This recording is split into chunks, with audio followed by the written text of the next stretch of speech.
I always focus on the storyteller. It's not that I have a preference or a specialty, but it happens that the type of stories that we're making attract other similar stories. And so, yes, a large percentage, 92% of our collaborators are women of color. But that's not by design. It's really by default because of the type of storytelling that we want to do. She had me at astronauts menstruating in space. Juleyka, what do you think the theme songs should be for this podcast? So for my episode, definitely Who Run the World, Girls by Beyonce. Love it. Or Independent Women by Destiny's Child, because I'm going to be a teenager for as long as I can get away with it. I have to explain why you're spontaneously standing in your closet.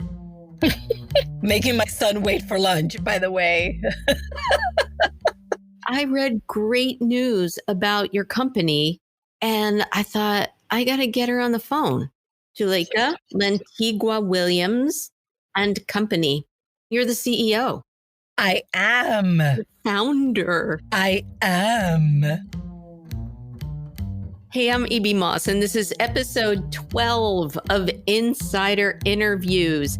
And I literally got joined very spontaneously. I called Juleyka Lantigua-Williams about, an hour before we started recording when I read that she'd hit 100 episodes of her show. And she agreed to hop on a call. But she's a pro. She's been around the microphone. She's been around the pen and the computer and the print and the television. A lot. And the printing press. That's right. So she hopped on. You've gotten a lot of news lately.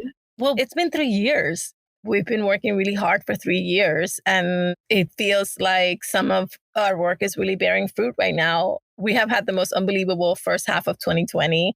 And obviously, it's been very sobering to be in production during the pandemic with my team distributed literally around the globe. But then we've had these pockets of just burst of happiness. The latest one was that one of our flagship shows, Latina to Latina, hit 100 episodes. It's the first one of our babies to hit 100 episodes. So it's kind of a big deal. Yeah. Well, we're going to talk about all your babies, and so that we don't keep your two babies waiting too much longer for lunch. Okay. You are, as I said, the CEO of Lantigua Williams, which is eponymous. That's your last name. And you are the producer of podcasts such as 70 Million, Latina to Latina, which you just mentioned, Feeling My Flo, which we're going to talk about. And you have a master's in journalism and MFA in creative nonfiction. And I just am feeling really insecure now. So. No reason to whatsoever. Yeah, I am having a lot of fun doing exactly what I'm supposed to be doing right now professionally. And I feel so blessed and so lucky. So there's a little bit of like being driven by fear that it could be taken away. So I just wake up and I'm like, okay, what do I need to do today? I've heard you talk about your insomnia before that's driven by perfectionism, and you call it your BFF insomnia, which keeps you up all night. Yeah, absolutely. I mean, she's worse than a period, right? Like with your period, you more or less get those 28 days. Not with this bitch. She's just like, hey, what's poppin'? It's 3 a.m. You want to hang? I used to hate her. I used to curse at her. Mm-hmm. I used to throw tantrums at her. And then I realized, just be friends with her. And maybe she'll be more forgiving. And then after that, I realized, well, put her to work. She wants to show up at ungodly hours, put her to work. And so she and I stay up through the night and we make lists. We open tabs to be read later. And I always have these research projects on my to-do list. I just hop on one of those research projects. And so I really have made a place for her in my life because she's not going anywhere. This is the thing that was made very clear to me, especially after I became an entrepreneur. She's not going anywhere. And so I might as well put her to work. I love that you've humanized perfectionism. That's awesome. And that drive got you through a lot of things, your BFF and you. You said that you've been everything from an intern to a producer. You're a writer, you're an editor. And then in 2017, you launched a company as a founder. So what did you need to do? What did you and your BFF perfectionism and drive need to do to learn to fill in the blanks that you were missing to be a founder? The very first step in starting the company was to ask for help and support. And of course, the first people that I had to ask for help and support were my family. So my husband and my two children, who were younger than 7 and 5 at that point. And so I said to them, hey, I really want to do this. I know that it's going to be hard for us for a while, but I am committed to working very, very hard. And I'm also going to give this a year. If it doesn't work out in a year, I will simply go back to work. And I committed to that. And they committed to me also, to supporting me, on being understanding. And then the second layer of asking for help and support was to go to people who were more experienced and wiser than me, who had done this. And so my mentors, people like Doug Mitchell, who is basically a brand unto himself in public radio, my circle of friends, other women in media, and also my siblings. One is a graphic designer. The other one is a systems person in IT. And I said to one, please make a logo for me and design a website. I said to the other one, please build a website. I have no idea what I'm doing. After we did those two things, I sent out a massive email to everyone in my contacts list, hundreds of people saying we're open for business. And then to also commit to understanding that I was a novice in the business world.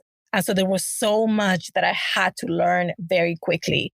That meant subscribing to the Harvard Business Review and subscribing to Fast Company and looking online at TED Talks that were about business and entrepreneurship. I mean, just amassing knowledge about how all of this works. And thankfully, I was a journalist for 18 years. And so doing research, finding information, second nature to me. And sitting and reading through things for 8 or 10 hours a day was never a problem for me. And so those initial months for me as a founder were really about understanding podcasting and also understanding how business at my level of business worked and what were the things that were necessary. I want to take it a little bit more from the top of having you explain what was the vision for your company. You knew that you needed the help and you asked for it, which is great. Not a lot of people will do that. You found mentors. You pulled from within your ranks, from everything from graphic design to tech support. What was the vision of what you were building and where is it now 3 years later? Great question. I can happily report that the product matches the vision 100%. Yay.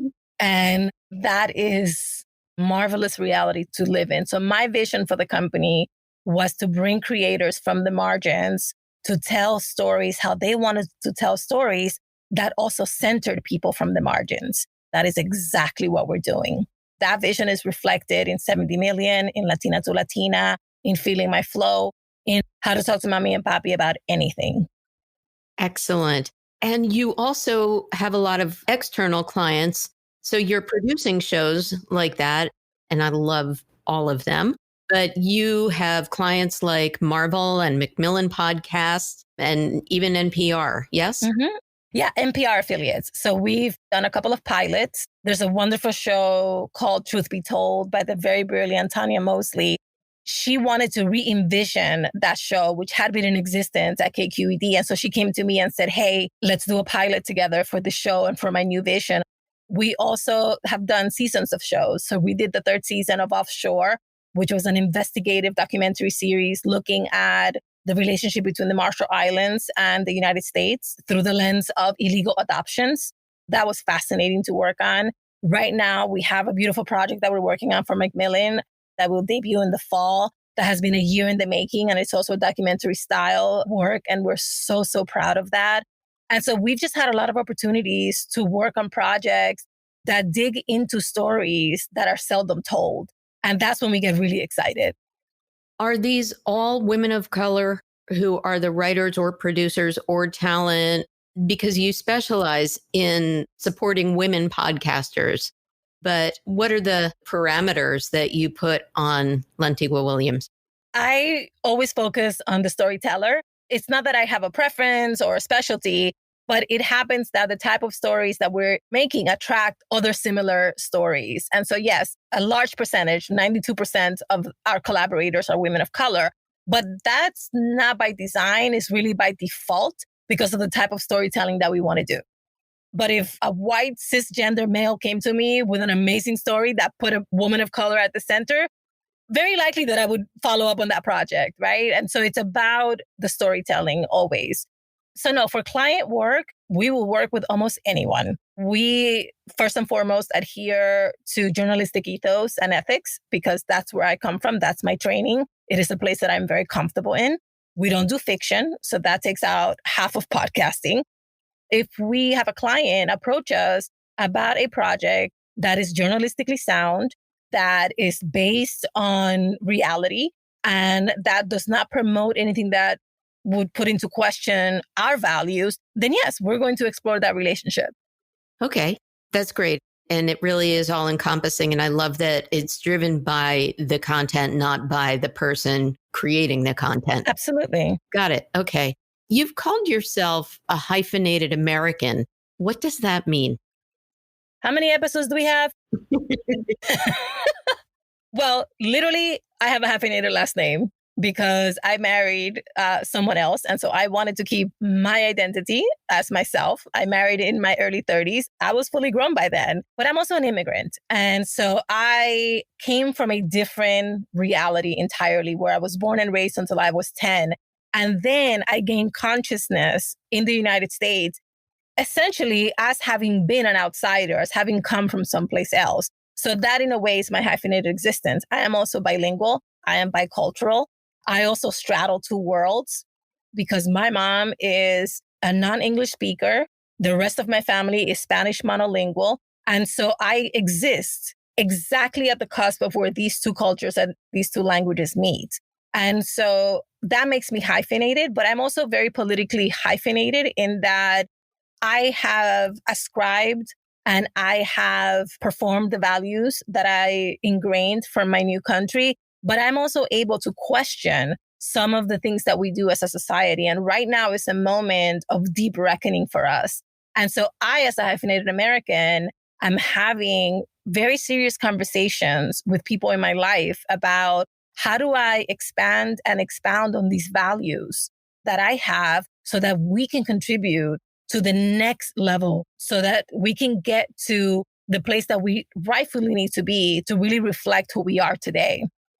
So many of your shows are plain spoken truth and embracing topics of conversation that historically or in certain segments of society might feel uncomfortable.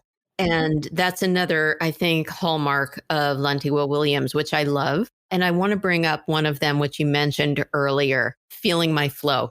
And I think that maybe it's a stretch, but a way that we can look at a hyphenated existence. I think that girls sometimes have to feel that they're not allowed to talk about their periods. And so you have to be a girl, but not a girl, a week, a month, or what have you. How did that show come about?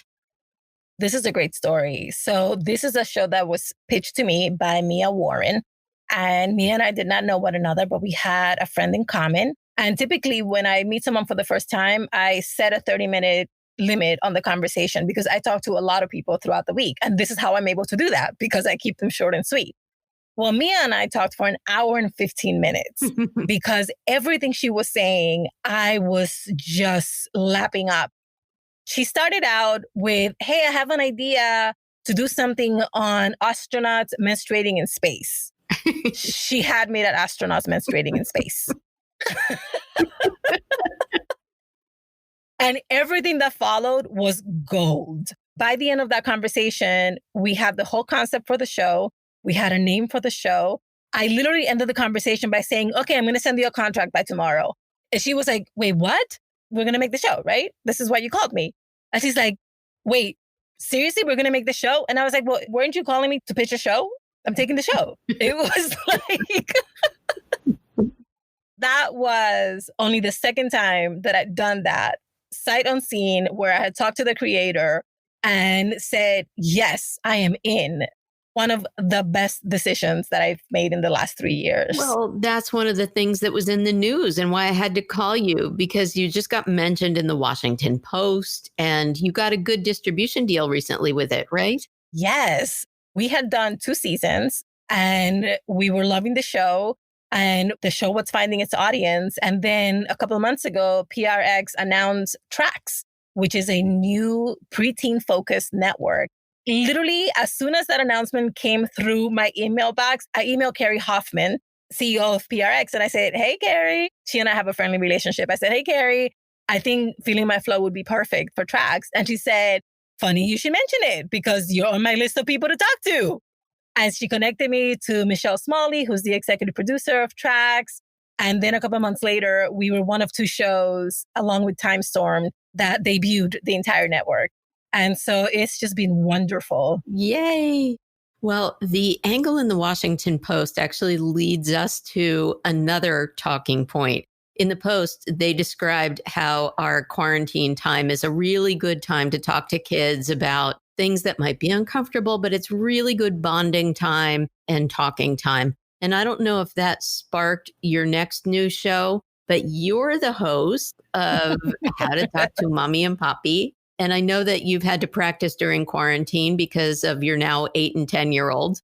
But what was the sort of synchronicity or symbiosis of those 2 shows? I have to confess that I am a recovering political scientist. I have my undergraduate degree in political science, and I am definitely a social scientist in hiding. I see patterns and trends, and I analyze human behavior just innately. And so How to Talk to Mommy and Poppy came about because of one of those moments. One of my very best friends, her mother is 71 and her husband is 73. And they were perfectly happy in their winter home in Florida, where they usually take their winters. They have an apartment in New York City. And about 2 days before New York City locked down for COVID, her mom called her and said, hey, we're renting a car and driving to New York City. And my friend was aghast. She couldn't believe it. She was like, are you crazy? This is the epicenter of the entire pandemic. Well, 2 days later, mom and stepdad showed up in New York City. She and I are talking literally by the hour about what's happening. How are things going? Are they safe? What are you going to do? Then I start thinking, why am I not so alarmed by this? What is it about the cultural context and the intergenerational dynamics? Because my friend is Latina, in Latino cultures, that makes a scenario like this not just plausible, but almost predictable. And so I'm just sitting in my house analyzing this whole situation and thinking, she's not the only one going through this. She's definitely not the only one. So this was all sparked by the issue of children dealing with parents and parents dealing with children. Exactly. And it doesn't matter that they were 70 something. It's always a challenge. Exactly. And so the idea was to spend some time looking at how first generation Americanized children of immigrants, which was my friend's situation, and it's my situation too, how we straddle that generational hyphen between our parents who come from different cultures. They were full-grown adults with children when they came to the United States, or they were full-grown adults on their own right and then had children here in the United States.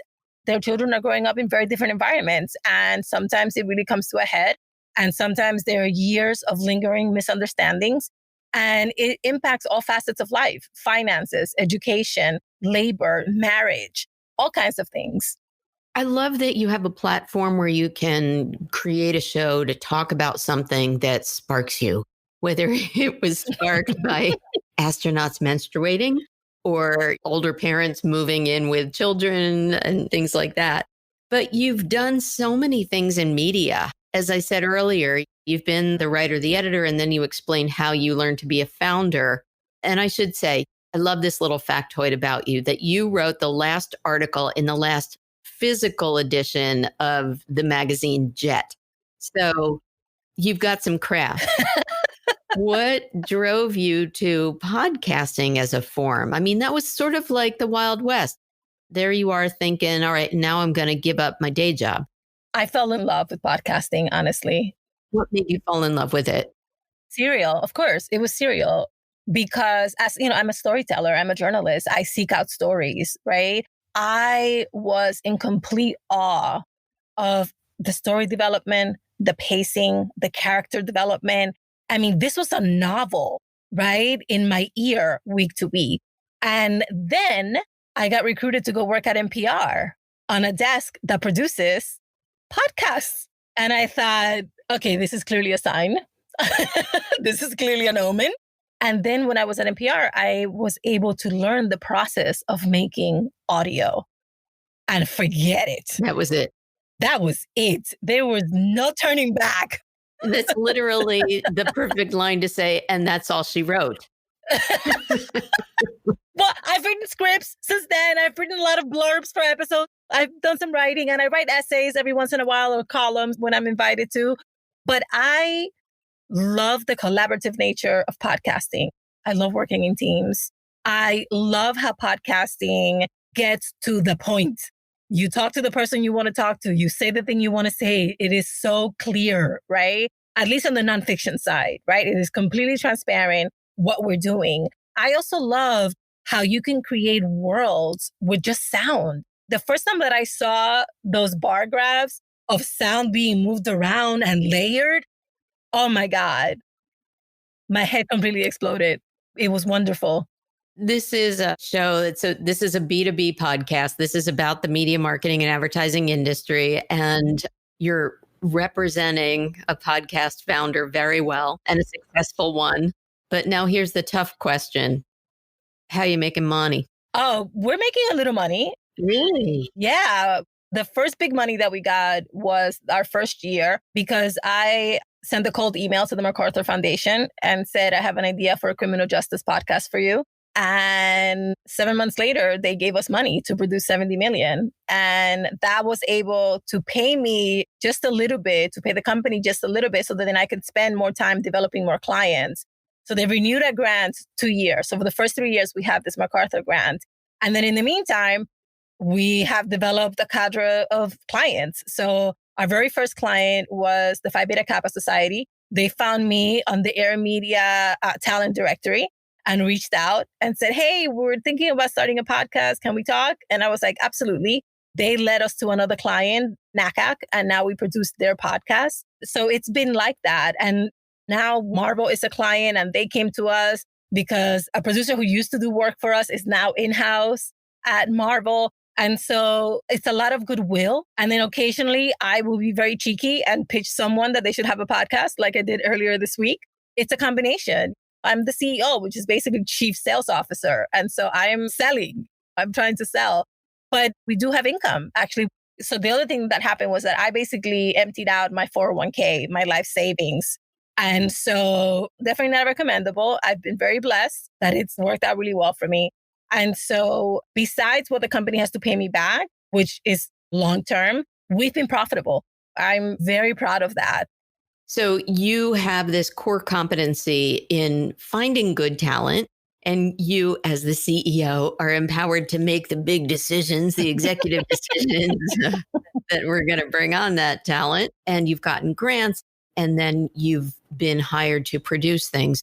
How does the monetization work in terms of advertising? Do you have your shows repped by other companies? Do you bring in sponsors? Both. So our biggest show is Latinas to Latinas. That's the first one that we were able to start monetizing through ad sales.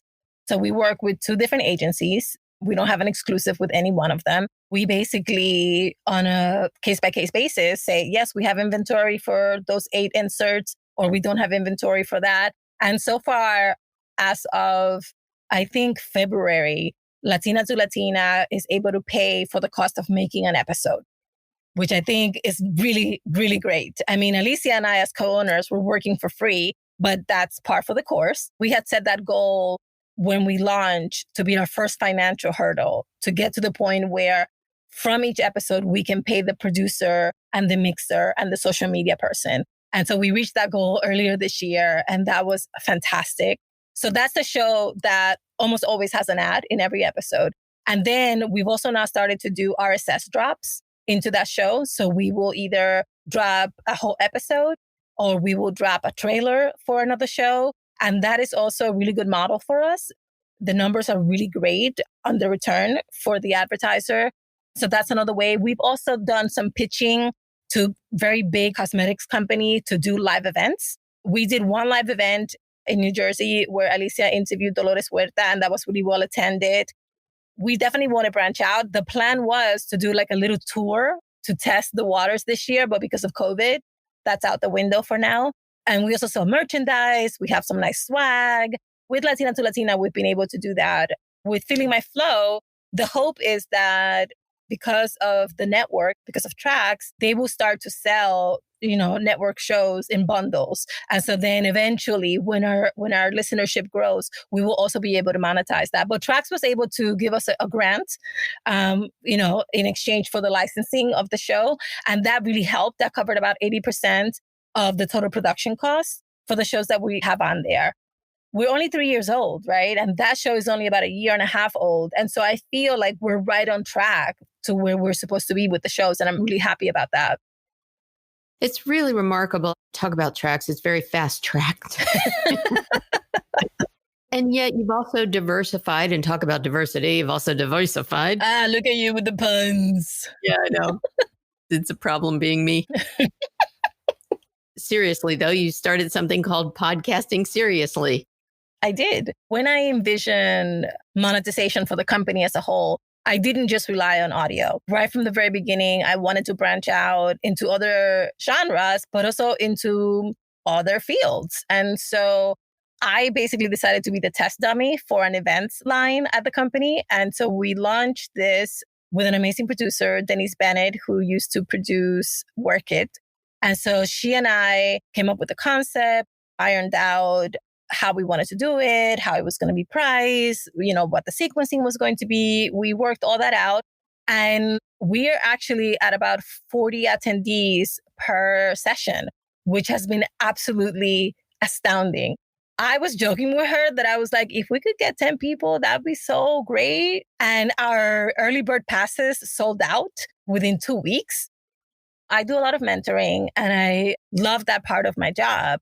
But I know that there are a lot of people not only trying to come into the space, but that they're also trying to really solidify their place in the space. And I feel like I've learned so much in the last 3 years about how to navigate your place and how to create your place in podcasting that it's beneficial to share that knowledge. So now that you're at the place where your work reflects the vision you had when you started this, what's the vision for the next 3 years? We have to scale. We absolutely have to scale because I have a lot of ideas. I get pitched ideas every week that really deserve to be made, but I don't have capacity because we are a very small company. There are so many stories that are worth telling. There are so many stories that need to be told, but I can't do it. I have limited funds. And so for this year, I have set a goal to start on the road to outside investors, which was something that I wanted to prepare for. It was something that I wanted to strengthen the company to come to the table with a real bargaining position and with real value. And so as the CEO, that is on my big to-do list for this year because the creators that we work with and the stories that we're creating deserve to have the backup of someone who believes in them and someone who sees also the value in the future audiences that we're creating. Because that's the other thing about doing this work, that we are quite literally bringing a whole new audience into podcasting as an industry. And actually, something very exciting is that Lantigua Williams Co was co-sponsors with other media companies of the first ever Edison research study of Latino listeners. And so for the very first time, we're going to have qualified, quantified data about the listening habits and the profiles of Latino listeners. And that's part of my vision, which is to say, look, there is this audience, you're not paying attention to it. And as it happened with television, you're going to be late to it. So let's start paying attention a little bit earlier than some of the other big media players. Well, we are so way late to paying attention to all voices as a nation. Yes. It's not just with Latino voices. But do you think that given our current state of affairs where people are hopefully sitting up and paying notice a little bit and examining their cultural proclivities. Do you think that the environment is better, getting better? Do you have hope for the ability to scale more easily with our maybe greater awareness and sensitivities? Honestly, I have no idea because we've been here before. This is not the first time that a huge portion of the country has demanded change and we've been ignored. And so I'm a skeptical New Yorker when it comes to this, that I am fully committed to doing my part in it. But I am also fully committed to continuing the work despite whatever the policymakers decide. And so I have always been in that place where whatever I can do within my small sphere of influence, I'm going to continue to do it.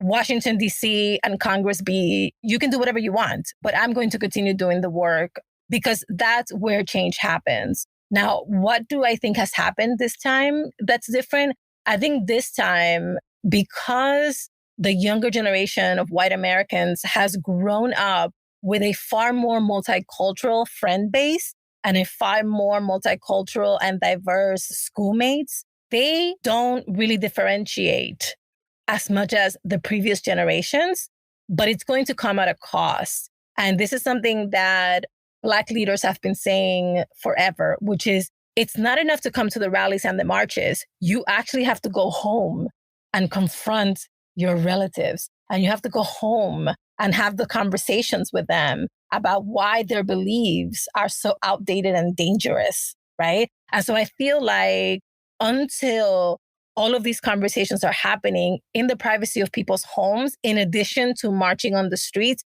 we're not going to get anywhere because there is a huge generational gap that needs to be bridged. And the only people who can bridge it are the young people who are related to those older people who are just holding on to things that don't exist anymore. I love that that is how we can wrap up this show because you've left us not only with homework. Go talk to your parents and your uncles and your aunties. That's right. It's a new show. It's not just how to talk to mommy and papi. It's how to talk to your knucklehead neighbor or yes, your cousin who doesn't get it or what have you. That's great. And out of the mouths of babes sometimes, I think, is where change comes. So we have to be open to listening. And I hope everyone will be open to listening to all of the shows that come out of Lantigua Williams and Company. Thank you. Really, really terrific job. And I'm not your mother, I'm not your mommy, but I'm so happy to say I'm really proud of you, Juleyka. Oh my God, stop. Thank you, everyone, for listening to another episode of Insider Interviews.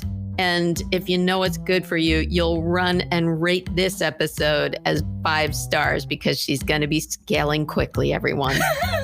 Thank you. Thank you so much. Well, I hope you got some good inside scoop from this episode of Insider Interviews with me, E.B. Moss. And I also hope that you'll rate, review, subscribe wherever you download your podcasts. You know the drill: Apple, Stitcher, Google, iHeart. Thanks again for listening.